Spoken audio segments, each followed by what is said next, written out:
Hello everyone, welcome back to my YouTube channel Epify.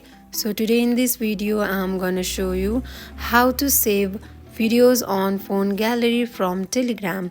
So without getting further delay, let's jump into our video. First of all, go to Telegram. Make sure you have already downloaded Telegram app on your device. So here go to the chat box or go to the channel. For now let me go to the chat box. So here you can see video. In order to download this video, first of all tap on download icon.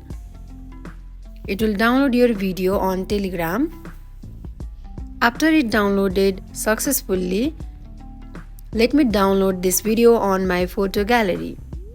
For that I need to hold on for a second on this video and then tap on select.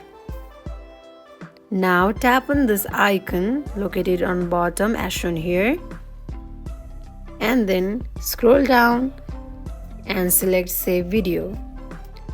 Tap on allow. Now it will save on your photo gallery. Now check photo gallery. So here you can see your video has been successfully downloaded on photo gallery. So that is it for today. If you guys like this video, do not forget to like, comment and subscribe our channel. Thank you for watching.